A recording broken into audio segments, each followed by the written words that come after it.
move. Hey Waffle Gang, I do hope you are well. My name is Mark and today we're checking out some more Reddit stories, and if you do love a Reddit story, why not consider hitting that like, subscribe, maybe that notification bell too. And let's crack on with today's first story. Much love guys. Now today's first story comes from the Am I Overreacting subreddit from VastFarm8015, and it says, Am I overreacting? Not invited to husband's best friend's rehearsal dinner.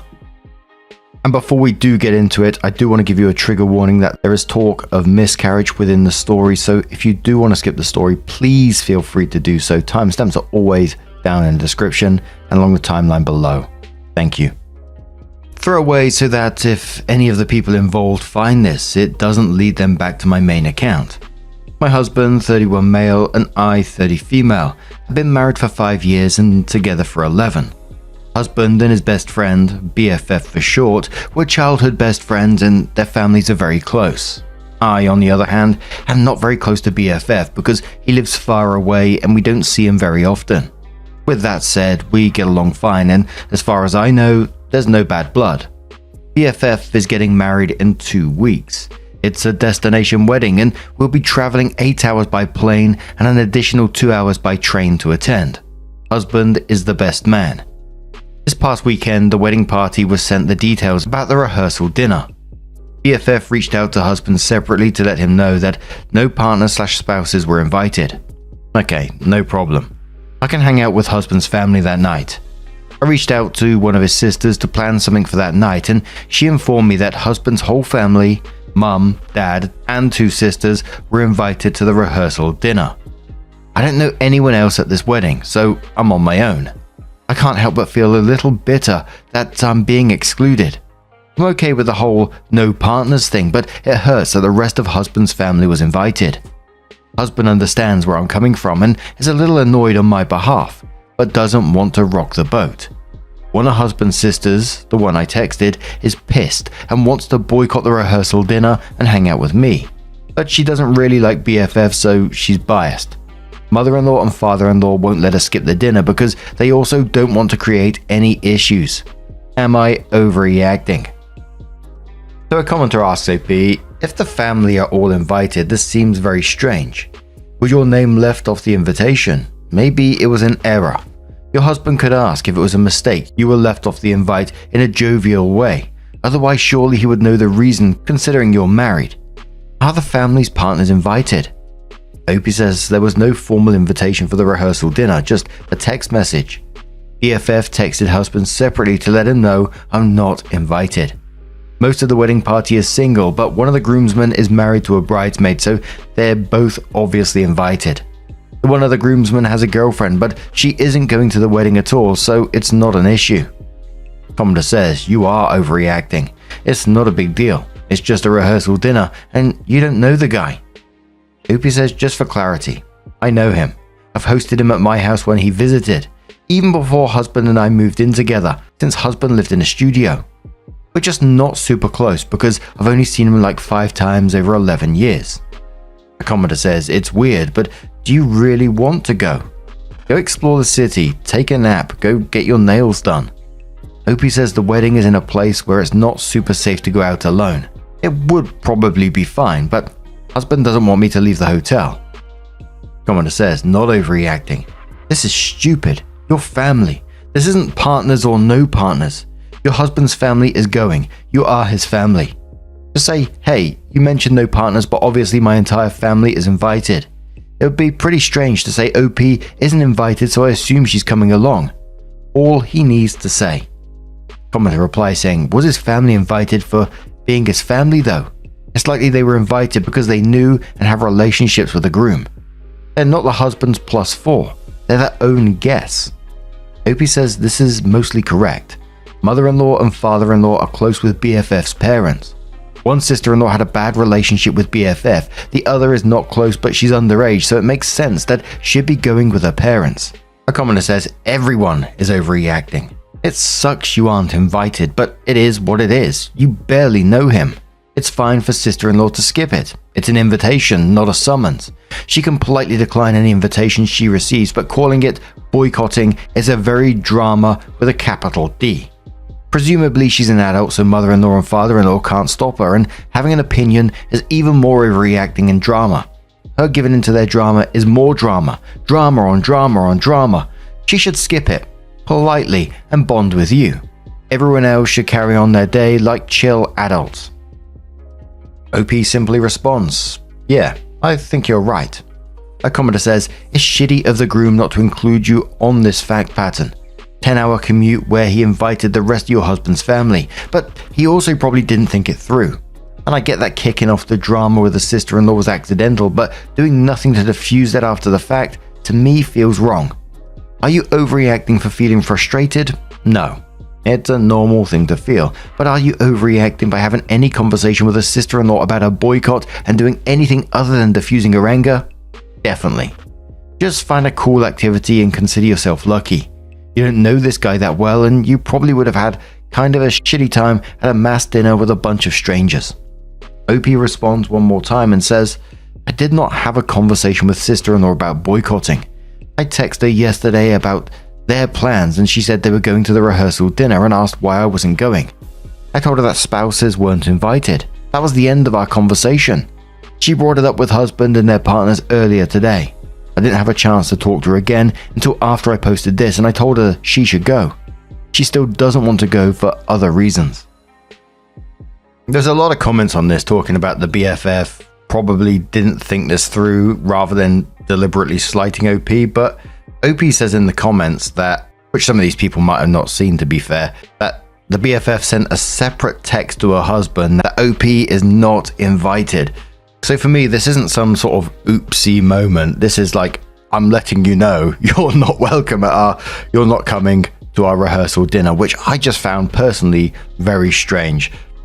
I know a lot of people going down the overreacting route, but if I was inviting people, especially my BFF, to my rehearsal dinner, I'd ensure that their partner is also invited. So I'm really wondering what's going on in the background here. Because if I was OP's husband, I would want to know why my wife was excluded from that rehearsal dinner, specifically her, when no one else is. There's a reason behind it. And I find it kind of weird that the husband just sort of like, okay then, fair enough. What's the reason?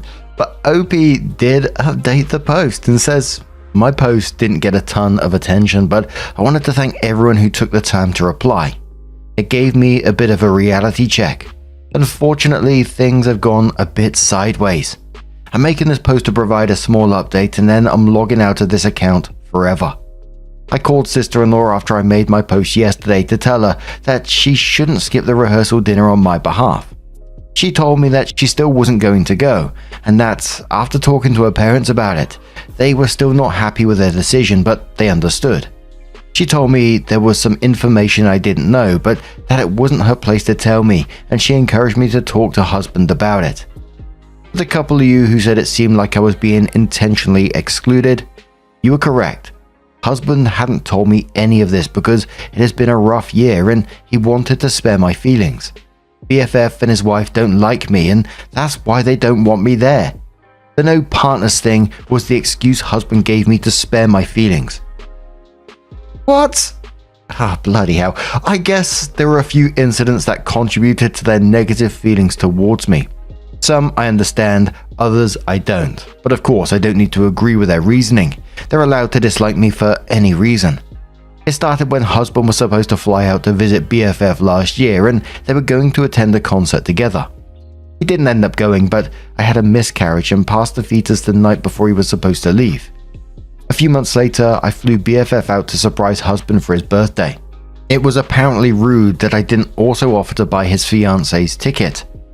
While they were visiting, I made a dinner one night that included one of the fiance's allergens, so she was only able to eat sides. This one, I completely agree, was inconsiderate of me. Anyway, husband and I are considering having me sit out of the wedding altogether. He's going to have a talk with BFF and ask what he and his fiancée prefer, so that it doesn't come off as another slight. Edit. Jesus, you guys are mean. Yesterday when I said I was disappointed that I was excluded from the rehearsal dinner, I was an overdramatic, insecure woman who couldn't stand to let my husband be away for a couple of hours. Today, I'm pathetic because I'm not being more dramatic, going scorched earth and divorcing my husband. Some of you are literally laughing at my misfortune. What the fuck is wrong with you? It has been less than 24 hours since I found all of this out. It has been 3 days since my husband found out that his best friend of more than 20 years, who has a very close relationship with his family, hates me. Give us a minute to process it. Damn. A commenter who was downvoted says, blaming you for a miscarriage is insane. However, blaming you for literally trying to kill his fiancée is legitimate. You knew about her allergy, but still used that ingredient. You're a danger to her, so I can see why they don't like you and want to exclude you. Opie says, trying to kill her? She has a mild shellfish allergy, and she still eats it if it's something she really likes because it's worth it. Her words. I forgot about it until they brought it up during dinner. It was definitely inconsiderate of me, but good God, I didn't attempt to murder the woman. Commenter says, your husband should be calling out his friend's garbage behavior. His fiancé expected you to pay for a plane ticket too? That's outrageous. Your husband should be rethinking this relationship with his friend. Opie says husband is planning on distancing himself after the wedding, but still wants to maintain some level of friendship because their families are close. He's also holding on hope that BFF will come around at some point. A commenter says this. They are mad you had a miscarriage, and hold on, your husband, the other half that created said fetus, decided to support and care for you. That alone is grounds to end the friendship. And the whole ticket thing. Rude. Even if they were married, he's your husband's BFF. If he wanted her to come, then they could have asked you if you're okay with her coming along, and they'd pay for the ticket. OP, your husband sucks. Sister-in-law rocks. OP says husband thinks that BFF doesn't understand the whole miscarriage thing because he's not in that stage of life where he's trying to start a family, and he thinks that BFF might come around to understand it later. I guess the thing that BFF had a hard time understanding was why husband couldn't leave since the miscarriage was already complete by the time of his scheduled flight. A commenter says, not overreacting. Please sit out that vile wedding. Do you really want to travel 8 hours for that misery? If your sister-in-law lives anywhere near you, tell her she can skip it too if she wants and then invite her over to your place to pop popcorn. And watch When Harry Met Sally instead of going anywhere near BFF. His hideous fiancé or any of your enabling in-laws. That includes your husband too, until he makes some major apologies and figures out that his loyalty should be to you and not his nasty BFF or his nasty parents. I'd love to know more of why sister-in-law doesn't like BFF.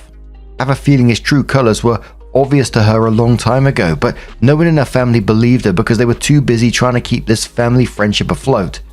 If BFF is that big of a jerk now, he's been that big of a jerk for a long time, and I would bet you they all turned a blind eye because it was convenient. Like, no. We vacation with the arsehole fam every year, and they invite us over for pool parties and barbecues, and we can't lose that. Ugh. Time for them to face some consequences too, like their daughter and daughter-in-law calling them out and wanting nothing to do with them. You didn't say how old your sister-in-law is, but if she's over 21, feel free to bring out the wine and cocktails too. OP responds saying sister-in-law doesn't like BFF because she thinks he's immature and self-centered. The rest of the family doesn't exactly disagree, but they have a much higher tolerance level for it. I also think they feel indebted to him and his family because BFF's family helped husband's family through a really hard time years ago. I don't really want to go into detail about this, but the support they provided was really remarkable. I'm also not sure that my in-laws know the whole story.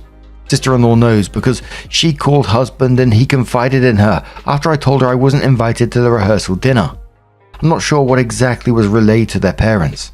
A commenter says info. I'm really curious about the allergen thing. Did you know his fiancé was allergic to the food and only provided sides for her on purpose? Was it an oversight and you didn't even think about it, or did you not know at all? I mean, if you knew about her allergy, the fiancé could take that as an indication that you don't like her and all the other stuff is just icing on the cake to prove her point. And if you intentionally did that, you deserve to be excluded from the entire event, but because of their love for your husband's family, they included you in the wedding. If it was an oversight on your part, I'm not sure you will ever be able to convince them it was not. But you should be gracious and do your best moving forward to make amends. Go to the wedding. After, send them a note, letting them know that you had a good time and that you understand why you were not invited to the rehearsal. Briefly explain that you never meant to cause this drama and the allergen thing was a stupid oversight. Do not dwell on it or explain yourself. That would indicate you did it purposely. Got caught in trying to gaslight.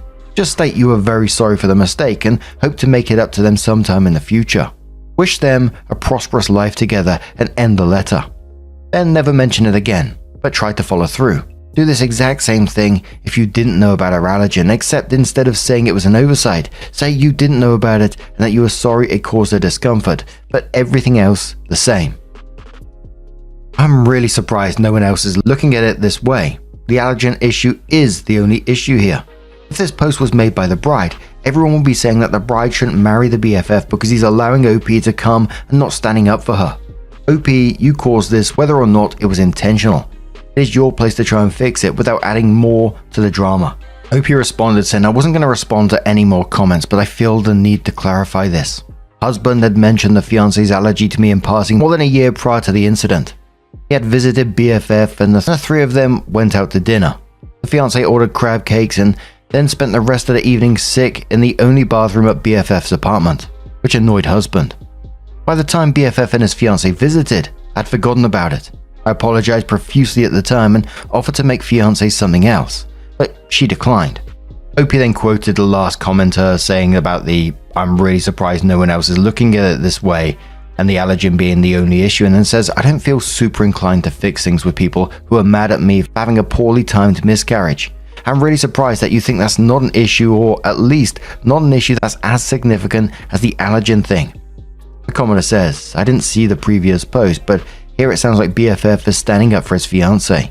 Complaints about not buying her an airplane ticket, allergen meal, while your partner does not stand up for you. And neither do his parents. In fact, it sounds like his parents don't like you either. Not overreacting, but consider if you can be happy long term with him if almost everyone closest to him hates you. OP says, my in-laws do not hate me, her sister-in-law, because I don't totally trust my husband's word right now. My in-laws are people pleasers who do not want to rock the boat with a family who's been really good to them in hard times. They think BFF is wrong, but believe he's a good person who will come around in time. OP added one more little final update at the very end of this and says, neither husband nor I will be going to the wedding. We're looking into couples counseling and putting our plans of starting a family on hold. I found the whole focusing on the allergen thing kind of wild to me, because the friendship was pretty much over when they was angry about a husband having to cancel his trip because he prioritized OP when she had a miscarriage, and then being angry about it rather than being concerned and caring. It's just fucking wild.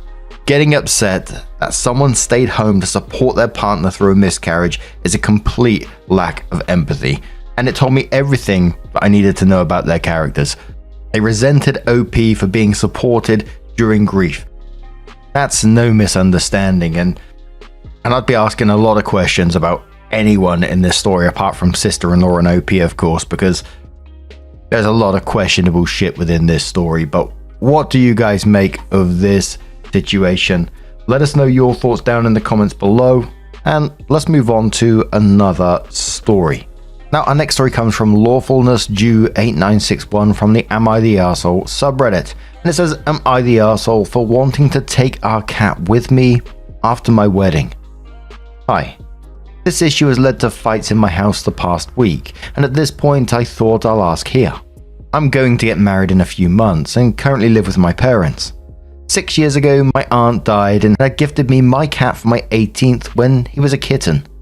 She knew I loved cats. I'd always wanted one, so that was her gift, and it was the best gift I've ever received. I was the one who organized his diet, litter trained him, named him Casper, got him to respond to his name, had him snuggle with me, had huge arguments with my parents in the initial days over him, and defended him. Over time, Casper became an integral part of our family. Last week, we were just planning on how to start moving my stuff to my fiance's place, and I also brought up his cat tree. My younger sister was like, why would you take his cat tree? You're not taking Casper. I said, of course I am. He's my cat, and my fiance loves cats too. I had already discussed this with him. My parents too were against taking him, and and my sister started full on sobbing. I was beside myself and we had an argument. I told them Casper was a gift for me.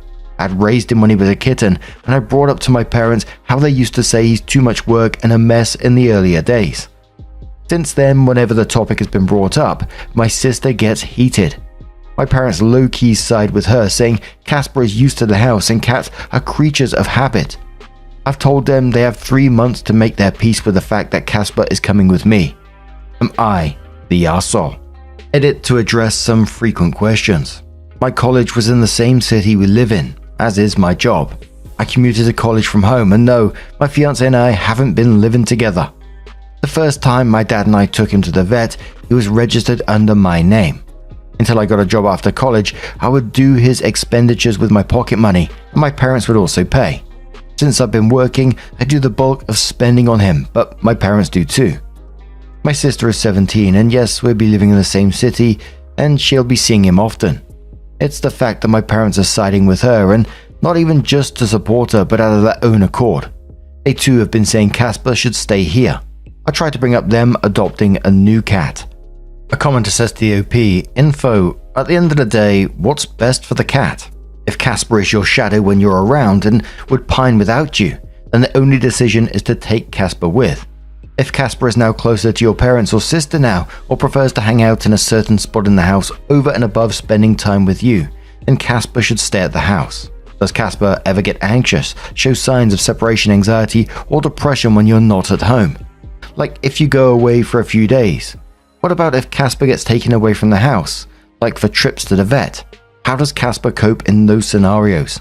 Also, does your fiance have any other animals that Casper have to acclimatize to? Has your fiance spent much time with Casper? Is Casper comfortable with them? If you can get a clear answer from asking these questions, then this should make the decision easy. Opie says thanks a lot for this. A bit begrudgingly because you've made me rethink stuff, lol. I love Casper, and I know he'll be happy with me, and I know my family loves him too, and he knows he's loved. I'll think over this. A commenter says not the arsehole. Get your aunt to confirm Casper was a gift for you. End of issue. Casper is your property. He is attached to you, not your parents' home. He will adapt just fine to your new place as long as you are there. Your sister can get her own cat if that's what the family wants. Commenter says, who is Casper's person? Who does he snuggle with, meow for, sleep with, etc.? We have 2 cats and they have chosen different people in our family to be their person. Will the other house have other pets Casper has to live with? Will he have to leave any other pets that he has grown up with this whole time? All of this should go into determining if Casper's home is with you at the new place or the place he has lived his whole life. Another commenter says not the arsehole. What do those people not understand about a gift? About your property? Is there a chance your aunt would weigh in on this in your favor? Cats are creatures of habit and also clever, adaptable creatures. Last year I happily rehomed a family of 3 cats, not mine, to a new owner and different premises. It's low of your family to pretend they're worried about the cat's happiness when they just want to steal your aunt's gift. Here's a wild idea. They could get themselves a cat of their own and keep their mitts off of yours. Opie says yes, I can 100% have my aunt confirm Casper was a gift for me. She used to have a cat when I was little, and I'd be so happy to go to her place when I was little to see her cat. That's why she gifted me Casper. A commenter says, if your parents don't object to getting a cat for your sister, then why not take her to an adoption center and help her pick out a kitty of her own? Make it a bonding activity between the two of you. Promise your sister that you'll send her weekly updates on Casper. Remind your sister that she will still get to visit both of you, so no one is going away forever. And she can do the same for a kitten/cat. This is a big change in both your lives and sis may be having trouble adjusting. How old is your sister? Right now I think that little sis is probably feeling a bit down. You're currently the center of attention with all the wedding planning and now you are taking her friend. Help her make a new one. Opie says my sis is 17 and yes, we'll be living in the same city, she'll be seeing him often. It's the fact that my parents are siding with her and not even just to support her out of their own accord. They too have been saying Casper should stay here. I tried bringing up them adopting a new cat. And someone says, info, who takes the cat to the vet? Opie says any one of us do. But even that, like back then I researched the vaccines he'll need, which vet we should go to, and took him to the vet with my dad. Now it's any one of us when it's his date for his regular shots. I was really conflicted about this one, especially because I came into it initially just thinking along the lines of, OP's pet, end of story kind of thing. But the first commenter talking about info and the cat's well-being, what does he do around the house, etc., etc., made me think and pause at the same time. And then I was reading comments, talking about property and stealing a gift, and I think it just, in some ways, and I might get hate for it, it just ignores the emotional reality behind it. Because, if I was a family member in that position and that cat's been in the house for 6 years and has clearly become a family member and loved by all, of course, people around the cat are going to be devastated at the thought of him just leaving. And I believe the commenters are right in what's best for Casper in the end, and only OP truly knows that. I just feel like as a bunch of humans here who's struggling and having a hard time letting go.